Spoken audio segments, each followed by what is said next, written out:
యేసుక్రీస్తు నామంలో మీ అందరికీ శుభములు. ఈరోజు మనము లూకా సువార్త నుండి ప్రశ్నలు మరియు జవాబులు తెలుసుకుందాం. 1.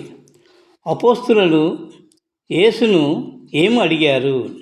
జవాబు: మా విశ్వాసము వృద్ధి పొందించమని అపోస్తలులు యేసు ప్రభువును అడిగారు. 2.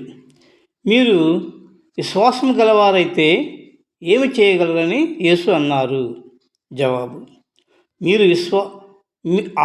మీరు ఆవగింజంత విశ్వాసం గలవారైతే కమ్మడి చెట్టును చూసి నీవు వేళ్లతో కూడా పెళ్ళగింపబడి సముద్రంలో నాటబడుమని చెప్పినప్పుడు అది మీకు లోబడును.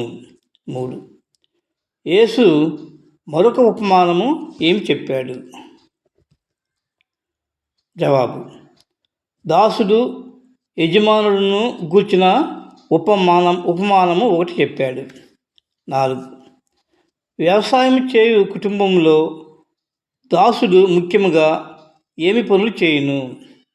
జవాబు: పొలము దున్నుట, పొలమునకు సంబంధించిన అన్ని పనులు చేయుట, పశువులను మేపుట, ఇంకా కొన్ని ఇంటి పనులు చేయును.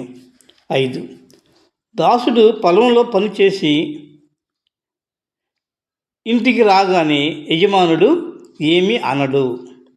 జవాబు: దాసుడు పొలంలో పనిచేసి ఇంటికి రాగానే నీవు ఇప్పుడే వెళ్ళి భోజనం చేయమని అనడు.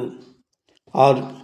పొలంలో పనిచేసి అలసిపోయి వచ్చిన దాసునితో యజమానుడు ఏమనును? జవాబు: నేను భోజనం చేయుటకు ఏమైనాను సిద్ధపరచి నడుము కొట్టుకొని నేను అన్నపానములు పుచ్చుకునే వరకు నాకు పరిచారము చేయము, అటు తరువాత నీవు అన్నపానములు పుచ్చుకొని వచ్చును అని యజమానుడు దాసునితో చెప్పును. 7. ఇక్కడ దాసుడు ఏం చేశాడు? జవాబు: యజమానుడు దాసునికి ఆజ్ఞాపింపబడిన పనులన్నీ దాసుడు చేశాడు. 8. దాసుడు తనకు ఆజ్ఞాపింపబడిన పనులన్నీ చేసినను యజమానుడు ఏమీ చేయడు. జవాబు: దాసుడు తనకు ఆజ్ఞాపింపబడిన పనులన్నీ చేసినను యజమానుడు దాసుని యందు దయ చూపడు మరియు మెచ్చుకొనడు. 9. అలాగే దేవుని దాసులమైన మనము ఏమి చేయాలి? జవాబు: దేవుడు మనకు ఆజ్ఞాపించిన పనులన్నీ చేయాలి. 10. అలాగే దేవుడు మనకు ఆజ్ఞాపించిన పనులు చేసిన తరువాత మనము ఏమి చెప్పాలి?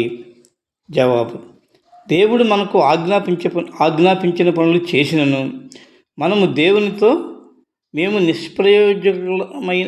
నిష్ప్రయోజకులమైన దాసులము, మేము చేయవలసినవే చేసి ఉన్నాము అని చెప్పాలి. ఇక్కడ ముఖ్యంగా 2 విషయాలు యేసు అపోస్తలులకి చెప్తున్నాడు. 1. విశ్వాసాన్ని గూర్చి, 2వది దేవుని దాసులమైన మనము చేయవలసిన పనులను గూర్చి. ఆవగింజంత విశ్వాసం ఉంటే దేవుడు మనకు ఎంతటి కఠినమైన పని అయినా చేస్తాడు. ఆవగింజను పగలగొడితే అందులో ఏమాత్రము ఖాళీ ఉండదు. అలాగే మనము కూడా సంపూర్ణ విశ్వాసం కలిగి ఉండాలి. మరియు దాసుడు చేయవలసిన పని ఒక యజమానునికి ఉన్న దాసుడు పొలంలో కష్టపడి ఇంటికి వచ్చినప్పుడు దాసుడు రాగానే భోజనం చేయమని యజమానుడు అనడు. యజమానుడు నేను భోజనం చేయుటకు సిద్ధపరచుము, నేను భోజనం చేసిన తర్వాత నీవు భోజనం చేయదువు అని అనను.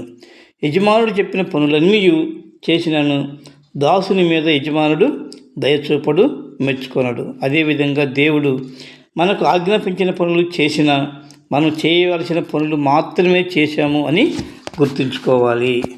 Thank you.